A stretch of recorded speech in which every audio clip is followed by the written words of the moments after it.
ओम श्री कृष्णाय नमः। सभी श्रोताओं और भक्तजनों, हमारे YouTube चैनल पर आप सभी का हार्दिक स्वागत और अभिनंदन है। आज के इस विशेष वीडियो में हम आपके लिए अध्याय 6 का दिव्य रसपान लेकर आए हैं। ये कथा जालंधर दैत्य, देवताओं और भगवान शिव व विष्णु के महान युद्ध का वर्णन करती है, जो भक्ति, शक्ति और धर्म की अमर गाथा है। जैसा कि आप जानते हैं, त्रिलोकी विजय के अपने अभियान में दैत्यराज जालंधर ने एक चाल चली। उसने अपने एक दैत्य को आदेश दिया कि वह द्रोणाचार्य पर्वत को उठाकर समुद्र में फेंक दे। यह पर्वत अपार संजीवनी बूटियों का स्रोत था, जिनका उपयोग कर देवगुरु बृहस्पति युद्ध में मारे गए देवताओं को पुनर्जीवित कर देते थे। दैत्य ने जालंधर की आज्ञा का पालन करते हुए संपूर्ण द्रोणाचल पर्वत उखाड़ा और उसे समुद्र की गहराई में फेंक दिया। जब पुनः युद्ध छिड़ा और देवताओं का संहार होने लगा, तो देवगुरु बृहस्पति संजीवनी बूटी लेने द्रोणाचल पर्वत पहुंचे, किंतु वहां पर्वत को समुद्र में डूबा पाकर वे व्याकुल हो गए। उन्होंने घबराकर देवताओं से कहा, हे देवगण, अब शीघ्र यहाँ से पलायन करो। ये दैत्य जालंधर के अंश से उत्पन्न हुए हैं और इस पृथ्वी पर अमर हैं। अब तुम्हारे शस्त्रों से ये नहीं मर सकते। देवगुरु की बात को सुनकर सभी देवता भयभीत हो गए और दसों दिशाओं में भागने लगे। देवताओं के भागने पर जालंधर ने विजय के नगाड़े बजवाते हुए इंद्र की राजधानी अमरावती नगरी में प्रवेश किया। उसने अमरावती का शासन अपने सेनापतियों शुंभ और निशुंभ को सौंपा और स्वयं भागे हुए देवताओं का पीछा करते हुए सुमेर पर्वत की ओर चल दिया। देवताओं की दयनीय स्थिति देखकर भगवान विष्णु गरुड़ पर सवार होकर तुरंत रवाना हुए। उन्होंने देवी लक्ष्मी से कहा, प्रिय, मैं तुम्हारे भाई जालंधर से भयभीत देवताओं की सहायता के लिए जा रहा हूँ।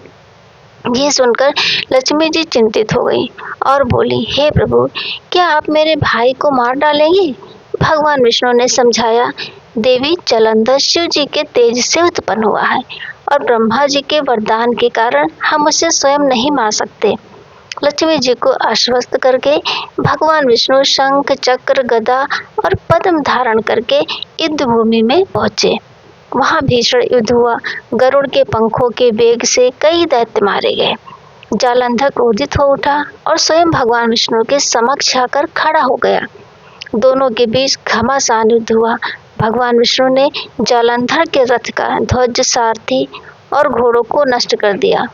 इस पर जालंधर ने गदा से गरुड़ के मस्तक पर प्रहार किया, जिससे वे मूर्छित हो गए। तब भगवान विष्णु ने अपनी तलवार से जालंधर का धनुष काट डाला।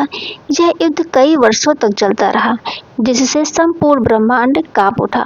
अंत में भगवान विष्णु ने कहा, हे राजन, तुम लक्ष्मी के भाई हो, इसलिए तुम्हारा और मेरा युद्ध उचित नहीं है।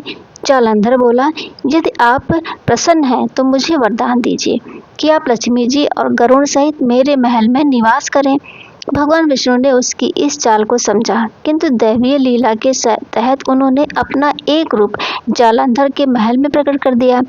इस प्रकार जालंधर ने देवताओं, यक्ष, गंधर्वों के सभी रत्न छीन लिए और त्रिलोकी पर अपना आधिपत्य स्थापित कर लिया। वह धर्म के पालन के साथ सभी का पुत्र के समान पालन करने लगा। एक बार देवर्षि नारद जालंधर की राजधानी पहुंचे। उन्होंने जालंधर से कहा, हे राजन, मैं कैलाश पर्वत से आ रहा हूँ। भगवान शिव और माता पार्वती का वैभव देखकर मैं चकित रह गया। तुम्हारा वैभव भी अद्भुत है, किंतु उसमें एक कमी है। तुम्हारे पास पार्वती जैसी कोई स्त्री रत्न नहीं है। शिव जी के पास भस्म लगाने और शमशानवासी होने के बावजूद माता पार्वती जैसी अनुपम स्त्री है। ब्रह्मा जी ने अनेक अप्सराओं की रचना की, परंतु कोई भी पार्वती जी के समान नहीं बन सकी। नारद जी की ये बात सुनकर जालंधर के मन में माता पार्वती को प्राप्त करने की लालसा जाग उठी। भगवान की इच्छा से ही नारद जी ने यह लीला रची थी।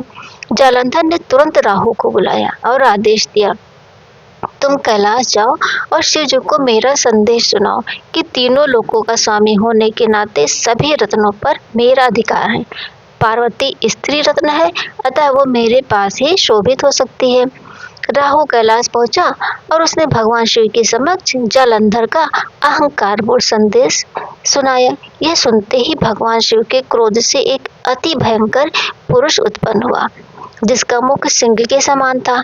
उसने राहु को खाने का प्रयास किया। राहु ने कांपते हुए कहा, मैं एक दूत हूँ, मुझे मत मारिए। शिवजी ने राहु को आकाश में फेंक दिया। तब वो भयंकर पुरुष शिवजी के सामने आया और बोला, हे महादेव, मैं भूखा हूँ, मुझे भोजन दीजिए। शिवजी ने कहा, तुम अपने ही हाथ पैर खा जाओ। शिवजी की आज्ञा पाते ही उसने अपने ही अंगों को भक्षण कर लिया और केवल उसका मुख शेष रह गया। शिवजी प्रसन्न होकर बोले, तुमने मेरी आज्ञा का पालन किया है, आज से तुम कीर्ति मुख नाम से विख्यात होगे और मेरे द्वारपाल बनोगे। मेरी पूजा से पहले तुम्हारी पूजा होगी, तुम्हारी पूजा के बिना मेरी पूजा अधूरी रहेगी। राहु की दुर्दशा देखकर जालंधर क्रोध से भर गया और 1 करोड़ दैत्यों की सेना लेकर कैलाश पर चढ़ाया। देवताओं ने शिवजी को इसकी सूचना दी। शिवजी ने भगवान विष्णु का स्मरण किया जो तत्काल प्रकट हुए। शिवजी ने पूछा, हे नारायण, ये दैत्य तो आपके घर में ही विराजमान है।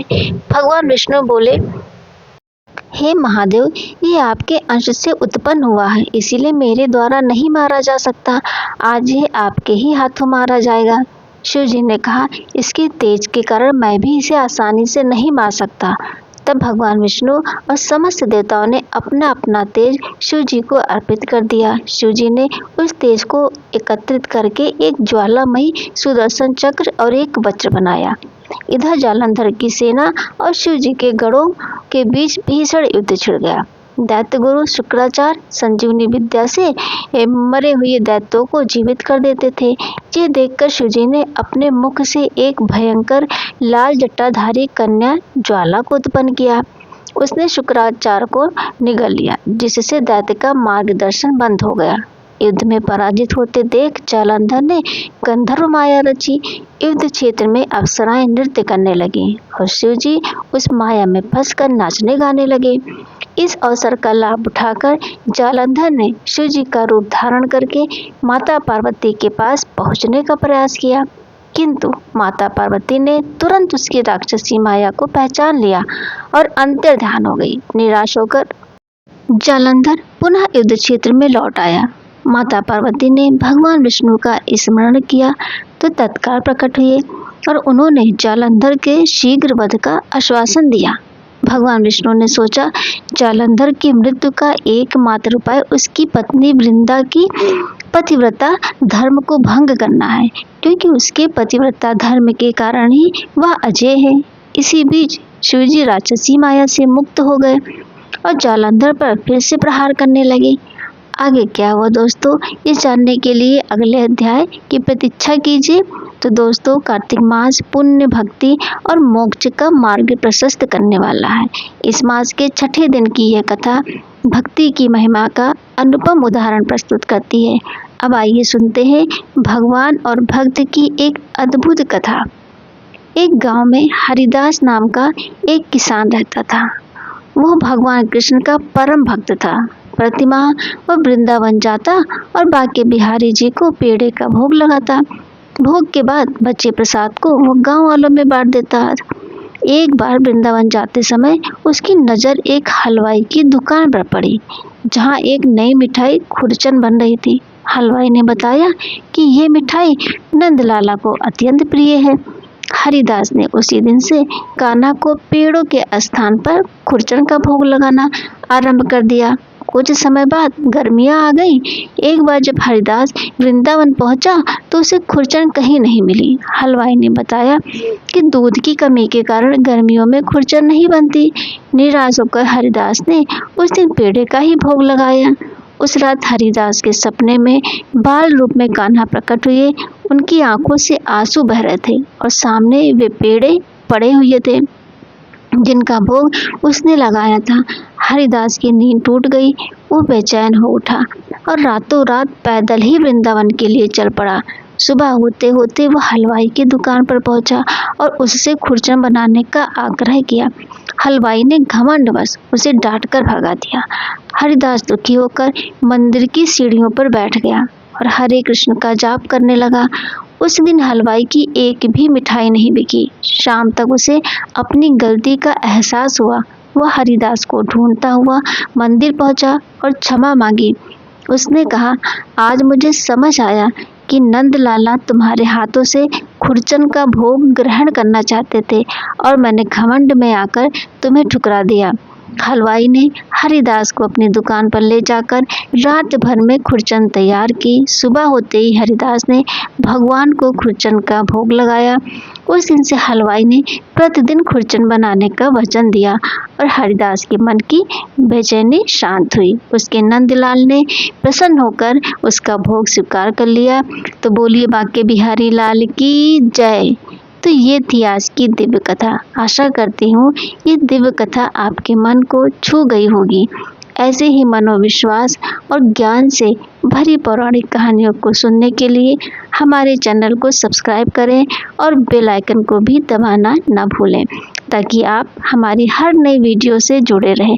अगर वीडियो पसंद आई हो तो लाइक ज़रूर करें और इस ज्ञान को अपने प्रियजनों के साथ शेयर अवश्य करें। आपके विचार और सुझाव हमें कमेंट सेक्शन में ज़रूर बताएं। आप सभी पर हमारे इष्ट देव का सदैव आशीर्वाद बना रहे। हरे कृष्णा, जय श्री कृष्णा दोस्तों।